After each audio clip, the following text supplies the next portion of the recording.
Heyo, what is up everyone? Welcome back to the channel. My name's Wes. Today, I'm going to share a story with you guys from my childhood. Now, allow me to paint a picture for you, if you will, of where I grew up. Now, this story takes place when I was about 7 or 8 years old, I believe. Not exactly sure, but that's pretty close. We grew up in a place called Sargo, Kentucky. Now, as in growing up, we lived there for 5 years, so this wasn't all of my childhood, just a small portion of it. But we grew up in this place called Sargo, Kentucky. Now, most of you have never heard of this place, and rightly so. It's basically out in the middle of nowhere. It's a bunch of farmland in rural Kentucky, western Kentucky to be specific. Now, we grew up on a small plot of land in a small house that was surrounded by two farmers. One of them was a soybean farmer, and the other one was a wheat farmer. Now, the reason I'm telling you these details is because I want you to know we were out in the middle of nowhere. No one was around us. We were surrounded by farmland, and honestly, as a kid growing up, it was the best place you could ever raise a family. Now, let me give you an important detail. I have an older brother, a younger brother, and a twin sister. So it wasn't like I was out there in the middle of nowhere completely alone.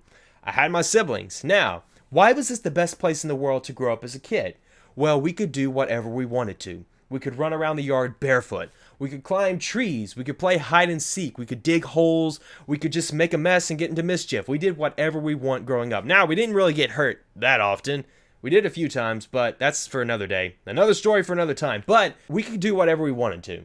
And our dad worked in town. My mom was a stay-at-home mom, so she watched us and made sure we didn't get into too much trouble, but sometimes we slipped through the cracks.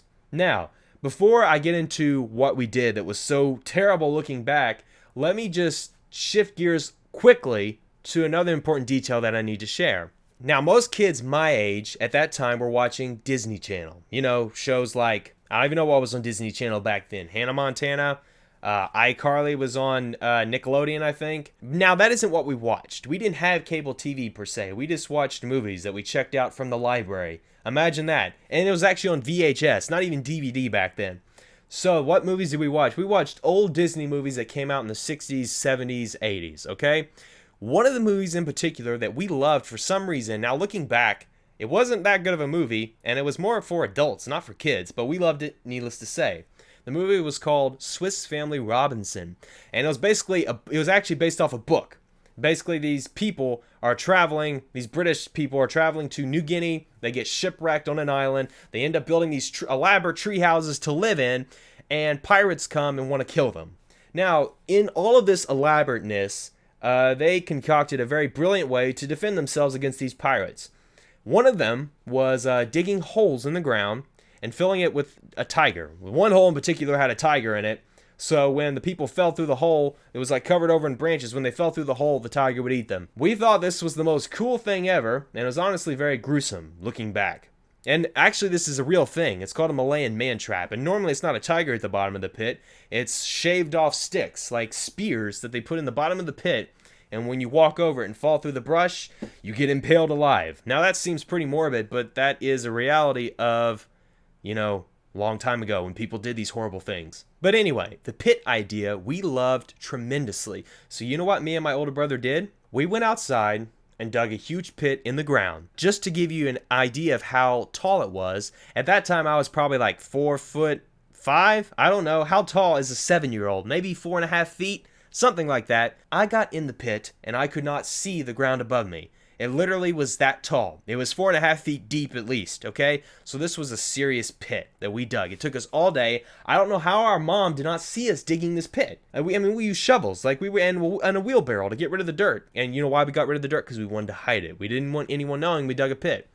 Now here's why. Once we dug the pit, we covered it over in a bunch of branches and brush because it's farmland. We had plenty of it to our disposal, some hay, whatever was out there. We covered it over and you could not tell that there was a pit there.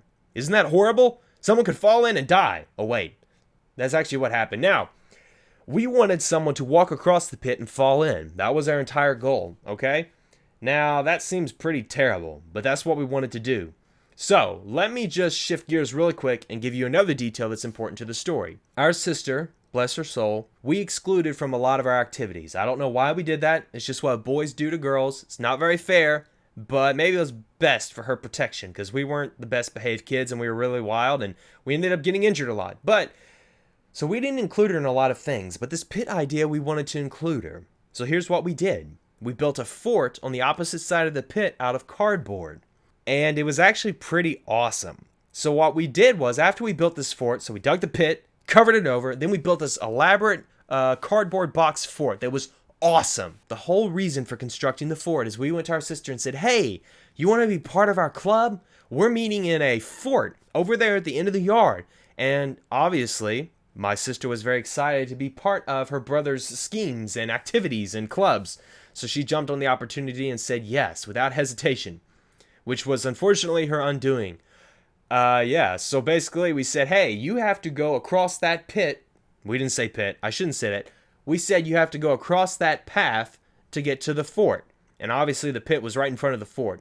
So she very excitingly walked over, going to the fort.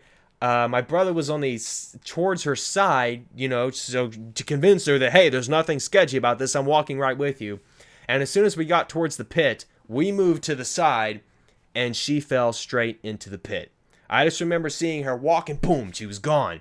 Thank God she did not get injured. She didn't get hurt at all. She was pretty mad, though, because we just did that to her. That was a horrible prank for brothers to play on their sister. Yeah, that's what happened. And after that, our sister dealt with trust issues for the rest of her life, and rightly so. I'm just kidding. I don't think she has trust issues. So yeah, that's the kind of stuff me and my brothers did back in the day. It seems pretty terrible in retrospect, but hey, I don't do that kind of stuff anymore to anyone. I promise. Pinky promise. That's not a pinky promise. Pinky promise. I don't dig pits for people to fall into. I promise. Alright guys, I think that was everything about the story I wanted to tell. I have not reminded my sister about the story in recent years. I think she's forgotten. I have not forgotten because, as terrible as it sounds, I still see her head falling into the pit, and I think it's hilarious. She fell down so quick that her hair went up like that, and it's an image that I will never get out of my mind. Anyway, guys, I hope you enjoyed that story. Make sure to like, comment, and subscribe, and I will see you all in the next video. Peace out.